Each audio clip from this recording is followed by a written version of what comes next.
네, 오늘은 부천의 서영석 위원장님을 이 자리에 모셨습니다. 먼저 이 서영석 위원장님의 프로필 좀 띄워주시죠. 네, 국민의힘 부천시 을 당협위원장을 현재 맡고 있고요.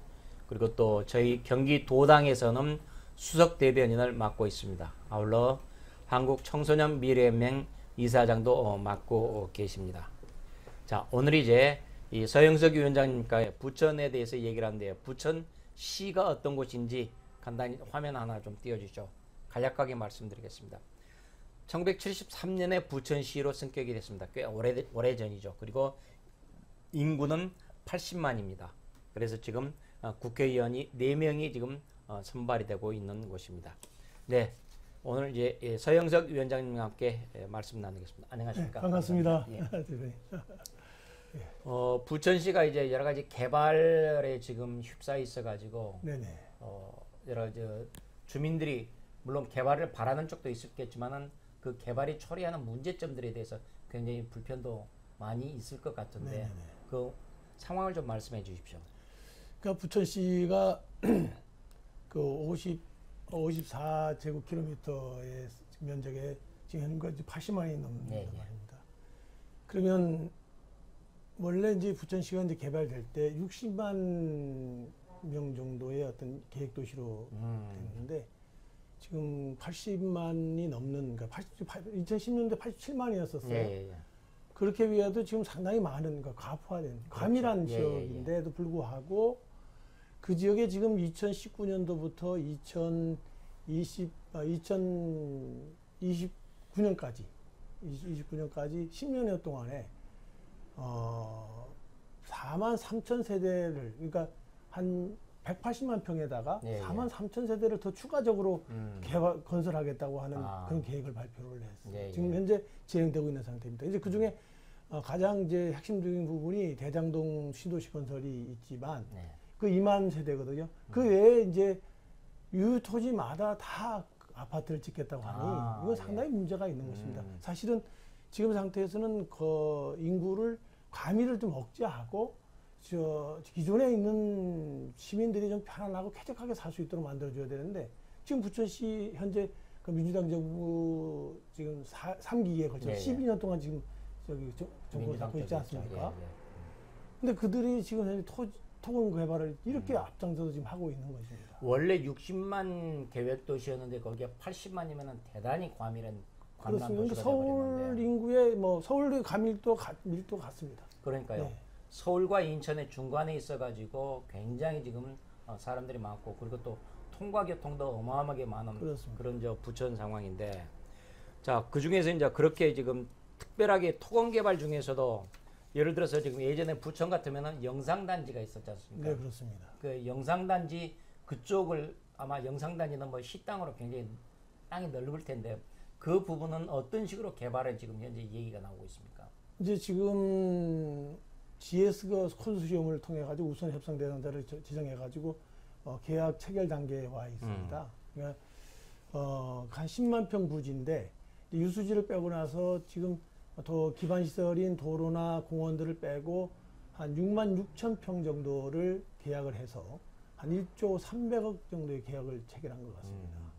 이제 올 12월 정도에 이제 계약이 완전히 체결되는데 사실 그 지역은 20년 동안 이제 방치는 되긴 했지만 그동안에 이제 야인 세트라든가 이렇게 해서 그 우리 영상문화 단지의 그 어떤 고유의 어떤 복합 문화시설을 만들려고 했는데 그런 부분들이 제대로 안 되고 도리어 아파트 단지를 개발해서 거기에 구색 갖추기로 영상문화 단지를 만들겠다고 하는 정책을 지금 펴고 있으니까 상당히 문제가 많습니다. 일반 업자들이야 아파트 짓는 게 가장 수익이 많이 나는 것이고 그리고 시의 입장에서도 아파트 용지로 팔아먹는 게 가장 이익이 많이 나겠죠. 그렇습니다. 그러나 시에서는 그런 식으로 정책을 접근해서는 안 되겠죠. 그렇습니다. 그래서 이제 영상단지라는 것을 그 특색을 부천 영상이라는 이미지를 어떻게 살리면서 이것을 특화시킬 것이냐 이런 고민을 해야 될 텐데 그런 고민이 안 보인다 이런 얘기네요. 그렇습니다. 이게 지금 그래도 우리 부천의 어떤 성장 동력, 가장 급사를 갔던 땅인데도 불구하고 그것을 아파트를 개발해서 매각을 한다는 것은 상당히 문제가 있는 것입니다. 지금 이제 그 고양시에 경기도에서 추진하고 있는 K컬처 밸리가 있고 거기는 이제 K-팝 공연장을 만들고 또 인천에 청라에는 스트리밍 시티라고 해가지고 촬영소를 이제 3천여 평의 촬영소를 이제 제작하고 있는데 이런 부분을 따져보면 우리가 그 정도의 어떤 영성문화단지, 그러니까 부천이 문화도시 부천이라고 얘기하면 거기에 걸맞는 어떤 복합단지가 제대로 건설이 되고 또 컨센트에 맞게끔 이렇게 해야 되는데 그런 부분들이 안 되고 있다는 거죠. 그러니까 기존의 영상이라는 이미지, 문화라는 이미지를 가지고 있는 데다가 애써서 키워 왔는데 그렇습니다. 그렇다면 그 10만 평이라면 대단히 넓은 땅인데 그 좋은 땅을 무분별하게 아파트로만 개발한다는 것은 대단히 지금 시민들로부터도 외면을 많이 받을 것 같은데 그렇습니다. 이런 부분들에 대해서 아마 방향 설정이 제대로 되도록 여러 사람들이 관심을 가져야 될 것 같네요. 원칙적으로 따지면 사실 그 지역이 영상문화 특구로 좀 지정을 해서 그런 인프라를 구축을 하고 그래서 정말 우리 부천의 문화도시에 맞는 영상문화단지가 개발돼서 문화를 향유하고 또 많은 우리 경기도 도민이나 또 한국 여행객들이 참여해서 그렇죠. 할 수 있는 그런 공간을 만들어야 되지 않겠나 이렇게 생각하고 있습니다. 그렇습니다. 지리적으로도 인천과 서울 중간에 있어가지고 잘하면은 이게 장점이 될 수도 있지만은 잘못하면 완전히 단점으로만 작용이 되버리니까 그야말로 어떤 식으로 설정을 할 것인지 인천, 부천 시장을 비롯해서 부천의 집권 세력들이 심각하게 고민을 해야 될 사안입니다. 자, 이번에는 사람들 사는 문제. 이제 굉장히 지역들이 새롭게 이렇게 팽창하고 그런데 아파트가 많이 들어선다고 했는데 기존 주택들뿐만 아니라 기존 주택의 이 재건축 문제도 있을 것이고 일기 신도시 리모델링 문제도 등장할 것이고 근데 그런 그 주거 문제에 관한 고민들은 어떤 상황입니까? 예, 이제 부천 중도 신도시가 30년을 되면서 리모델링이라든가 그다음에 이제 재건축에 대한 어떤 관심이 지금 많아지고 그렇죠, 있습니다. 예. 사실 그런 부분들이 그동안에 그러니까 신도시의 규모에 비해서는 사실 면적이 작지요. 그런데다 한 24만 정도의 규모로 개발을 했기 때문에 사실 너무 가밀합니다. 그럼에도 불구하고 노후화된 부분이라든가 그다음에 그 주차 시설이라든가 그다음에 공원 시설이라든가 많이 녹지가 부족한 상황이 있어서 그런 부분들이 개선에 대한 어떤 욕구들이 많이 팽창하고 있는 상태에 있습니다. 일기 신도시가 30년이 됐고 중동 신도시가 지금 그러면 아파트를 아예 다 없애버리고 때려 부수고 새로 짓는 재건축은 할 수는 없잖아요. 그래서 아마 그 중동 신도시 그 아파트 지역은 리모델링 욕구가 나올 것이고 그 주변 지역은 또 재건축 욕구가 나올 것이고 이런 문제 이럴 것 같은데 이제 그동안에 리모델링이나 이런 부분들이 이제 우리가 입주가 한 93년부터 이루어졌기 그렇죠, 때문에 예. 아직까지 그런 부분들이 분출하지는 않았어요. 예. 근데 이제 지금 현재는 이제 새롭게 리모델링 이런 부분들에 대해서 관심이 많아지고 예. 그러나 모든 걸 또 재건축하는 부분으로 가기에는 전체적으로 용적률에 이렇게 문제가 되지 그렇죠. 않겠습니까? 지금 현재 부천시 중동신도시는 한 226% 정도의 용적률을 가졌기 때문에 앞으로 종상을 하더라도 상당히 좀 어려운 부분이 있습니다. 네. 여기 지금 평촌이 당시에 같이 이제 개발이 됐는데 네, 그렇죠. 평촌은 그때 평균 용적률이 204%로 돼 있는데 용적률이 조금은 좀 높습니다만 그러나 노후도는 그렇게 오래되지는 않았으니까 안전등급 받으면은 이거 D2를 받아야지 이게 재건축이 되는데 그렇죠. D는 안 나오고 아마 B 정도 나오지 않을까 싶은데 그렇다면은 아파트 지역은 리모델링으로 이 방향을 잡고 그리고 아파트 점점 말씀드린 대로 아파트 주변 지역은 재건축으로 방향을 잡고 이렇게 투 트랙으로 방향을 잡아야 되는 게 아닌가. 근데 이제 지금 주민들의 입장은 그렇습니다. 리모델링을 하게 되면은 이제 자기 부담이 이제 비용이 많이 그렇죠, 들어가니까 예. 거기에 대한 부담이 크고 예. 가능하면 자기 부담 없이 할 수 있는 그런 재건축 쪽에 좀 관심들이 좀 많은 것 같습니다. 그렇다고 해서 아파트 이렇게 크게 올라선 아파트를 일거에 그냥 멸실시키는 때려 부수고 거기다 새로 짓는다는 거 그런 정책은 쉽지는 않을 것 같은데 그런 부분들은 아마 근데 이제 재건축이나 리모델링 이런 부분들이 사실은 이 가미를 인구의 어떤 그 가미를 좀 더 억제하면서 쾌적한 환경 속에서 주거 환경이 만들 수 있도록 또 그렇죠. 새로운 패러다임의 어떤 주거 문화를 만드는 것이 중요하다고 생각합니다. 물론이죠. 그래서 이제 처음에 개발을 할 때 그걸 염두에 두고 이런 것들을 그러니까 좀 50년, 100년 앞을 내다보고 개발을 했으면은 참 좋겠는데 그러지 못하고 숨가쁘게 달려오다 보니까 그렇습니다. 이제 다시 또 예. 이런 이제 문제들을 서울시의 또 주택 문제를 해결하다 보니까 이게 뭐 급작스럽게 만들어진 도시 아니겠습니까? 그렇죠. 그러다 보니까 도시계획 부분이나 이런 부분이 난개발도 이루어지게 되고 예. 또 그래서 앞으로 이제 신도시에 대한 재건축에 대한 부분들을 갖다 우리가 이루어진다면은 어떤 새로운 어떤 도시계획, 이 미래형 어떤 주택 건설에 대한 어떤 부분들이 제대로 반영이 돼가지고 만들어져야 되겠다는 생각을 가지고 있습니다. 예. 중동 신도시뿐만 아니라 평촌 그리고 뭐 일산, 분당, 군복, 삼본 뭐 이렇게 해서 5개 신도시들이 함께 이 문제는 공동으로 대책을 세워 나가야 될 게 아닌가 그런 생각이 듭니다. 자, 여기서 이제 안양에서 부천 쪽으로 가다 보면은 외곽순환도로를 타고 갔는데 가다 보면은 좀 중간에 부천쯤 가가지고 차가 굉장히 많이 막히거든요. 그렇습니다. 교통 문제는 앞으로 어떤 식으로 지금 풀어가야 될지 참 고민이 많습니다. 그렇습니다. 근데 지금 현재 대책이 사실은 마땅치 않게 마련이 되지 않고 있어요. 예. 뭐 지금 상기 신도시가 계양 쪽에 개발이 되고 또 대장지구 우리 지역도 좀 대장동이 있습니다. 근데 거기도 부천에도 대장동이 있어요? 있습니다. 네. 예. 근데 그렇게 그런 신도시들을 개발하기에 앞서서 어떤 종축인 어떤 그런 교통망만 문제를 삼을 게 아니라 서울과 이제 근접하는 문제만 삼을 게 아니라 사실 행적인 부분들이 문제가 되는데 그렇죠. 지금 현재 행적으로 우리 경기도의 도시가 도시간 연결하는 도로가 바로 외곽순환도로 아니겠습니까? 근데 그 순환도로에 대한 어떤 문제 해결에 대한 방안이 현재는 안 나오고 있는 게 문제가 있습니다. 그리고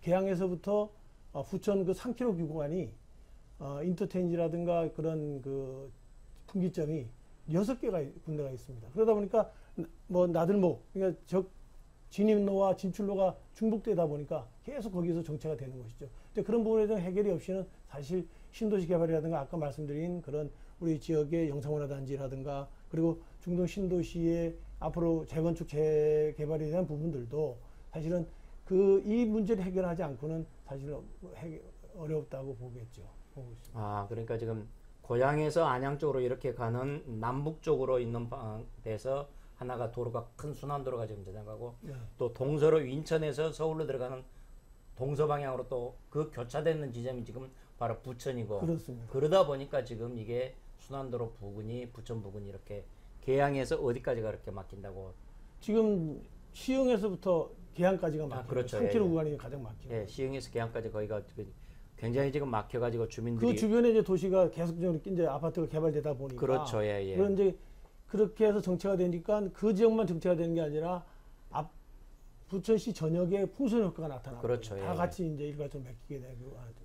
도로 정체를 해소하기 위해서는 방법은 뭐 길을 놓는 건데 그 길을 돌아서 우회로를 놓든지 지상으로 놓든지 아니면 지하로 뚫든지 네네네. 뭐 이 세 가지 지금 방법밖에 없잖아요. 이제 2020년 전에 이제 검토했던 것이 지하 김포로부터 서창까지 하는 지하 도로를 건설하는 것을 계획했다가 사실 이제 타당성 조사라든가 이런 거 여러 가지 걸려서 안 된 것 같습니다. 왜냐하면 또 분기점마다 이제 진입로가 있다 보니까 그런 부분들을 해결하지 않고 어려운 부분이 있어서 안 되고 그래서 이제 지금 검토되고 있는 것이 2020년 한 7월 중에 서창부터 김포까지 우회도로를 민간 투자 사업으로 해가지고 진행할 계획을 좀 가지고는 있는 것 같아요. 그래서 이제 우선 협상 대상자를 이제 선정을 해서 지금 협약을 맺고 지금 추진 중에 있는 것 같습니다. GTX라는 게 서울을 중심으로만 이렇게 지금 큰 ABC 노선이 이렇게 지금 설정이 돼서 이렇게 되어 있는데 GTX 그런 개념으로 아예 이 도로를 서울에서 인천까지 그냥 과감하게 지금 지하로 뚫는 방법은 없을까요?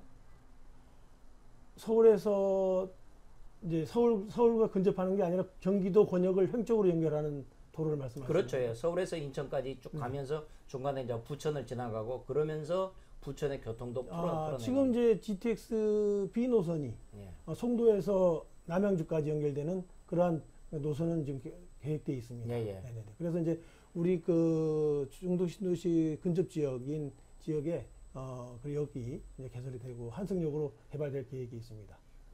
예. 제가 지금 잠시 지금 그런 헷갈렸습니다. 돼 있고 이제 GTX D 노선이 이제 김포로부터 하남까지 연결되는 그렇죠. 게 있는데 그게 이제 지금 부천까지만 하고 예. 이제 그 사업은 폐기된 상태에 있지 않습니까? 그래서 이제 주민들이 지금 반대하고 있는 것이죠. 그래서 그때 굉장히 부천 쪽이랄지 이 김포 쪽이랄지 이런 것들이 반대가 많았었는데 그렇습니다. 예. 그 대목들도 그 노선들이 신설이 되면은 참 좋을 것 같은데 뭐 경제성이 없다고 지금 그런 이유로 지금 근데 스톱이 된 거죠. 현재 이제 김포로부터 저희 그 종합운동장 지역 그 역까지 개설하고 거기서 환승역을 만들어서 이제 그 GTX B 노선하고 연결해 나갈 수 있도록 그렇게 계획하고 있는 것 같습니다. 예, 그렇게 지금 해 나갔는데 그것뿐만이 아니라 그러니까 사람들에게 가장 불편을 많이 주는 게 가장 큰 문제가 지금 교통 문제 그리고 자기들이 사는 집 문제, 주택 문제 이 두 가지를 어떤 식으로 지금 공공기관이 풀어야 할 것이냐 이 문제가 지금 가장 커다란 문제 같은데 이 전체적으로 지금 이 부천의 새로운 도시로서의 이 탈바꿈을 위한 큰 비전들 이런 부분들이 좀 설정이 돼야 될 것 같은데 현재 부천시장이랄지 국회의원들은 어떤 역할들을 하고 있을까요? 좀 전에 말씀드린 대로 부천시의 지금 현재 시 정부가 토건 개발에 지금 몰입되어 있단 말입니다. 그러니까 부천시의 어떤 100년 대계를 내다보는 어떤 도시계획, 미래 도시계획에 대한 어떤 그런 청사진이 미비하다는 것이죠. 그래서 이제 그 어떤 새로운 변화, 새로운 어떤 패러다임을 갖는 도시계획을 세우고 또 부천이 그래도 인구가 가밀한 상태에 있지만 그 가운데서도 어떤 자연 친화적 공간이라든가 또 시민들이 즐길 수 있는 여가 공간들을 좀 만들어 가지고 어떤 부천이 그런 기존의 어떤 그런 과밀한 지역에 대한 어떤 그런 이미지를 좀 탈피하고 좀 쾌적한 공간이라고 하는 주거 공간을 열어나갈 수 있는 그런 의식을 좀 만들어야 되지 않을까 싶습니다. 안양은 도시 규모 자체가 크지 않아 가지고 지금은 개발할 수 있는 토지가 부지가 굉장히 여력이 제한되어 있는 땅이 없는 이런 상황인데 부천 같은 경우는 아까 영상단지 10만 평이 남아 있고 그 외에 지금 조금 개발할 수 있는 여력은 좀 있습니까? 부천이 더 안양보다 사실은 더 없죠. 부천이 저기 54제곱킬로미터인데 면적이 안양은 58제곱킬로미터거든요. 사실은 그러고 나서 안양은 지금 한 54만 정도 인구인데 저게 80만이 넘지 않습니까? 뭐 부천은 정말 개발할 수 있는 여지가 없습니다. 이제 여의투지 맞아 지금 그동안 남아 있는 정말 뭐 녹지할 것 없이 다 지금 아파트 짓겠다 하니까 이거 부분은 지금 제거해야 되는. 영상단지가 마지막 남아 있는 거군요. 이제 영상문화단지가 거기는 시유지를 우리 보유했던 지역이에요. 그러니까 신도시를 만들 때 우리 중동 신도시를 만들 때 그 개발을 주체가 부천시와 주택공사와 토지공사가 있었습니다. 그렇죠. 근데 우리 부천시에서 보유하고 있는 땅들이 이제 지금 그렇게 마지막 남은 땅이 특별 영상문화단지거든요. 그래서 이제 그런 부분들을 좀 더 부천의 어떤 성장 동력에 맞춰서 그 계획된 어떤 도시를 지역을 만들어야 되는데 지금 그렇지 않고 그냥 아파트를 져서 매각을 하니 사실 지금 현재 그 한 4만여 세가 넘는 아파트를 아주 10년 동안 짓는 걸 볼 때 이 대장동 게이트를 좀 보는 듯한 그런 마음이 듭니다. 부천에도 대장동이 있다는 있습니다. 거니까. 그러니까 여기 이제 신도시가 개발됩니다. 100만 평으로 해가지고. 상기 신도시 성남 대장동이 아니라 부천 대장동. 그 대장동 얘기를 할 때 이걸 좀 구분해서 얘기를 해야 될 것 같습니다. 감사합니다. 지금 서 위원장님께서 갖고 계신 그런 생각들이 부천시 개발에 많이 반영돼서 부천시가 올바른 모습으로 이렇게 개발이 됐으면 하는 생각입니다. 오늘 이렇게 부천의 서영석 위원장님 모시고 부천의 현재의 문제점 그리고 앞으로 어떤 식으로 부천이 활로를 모색해야 될 것인가에 대해서 말씀 나눠봤습니다. 오늘도 이렇게 좋은 말씀 해주셔서 감사합니다. 고맙습니다. 고맙습니다.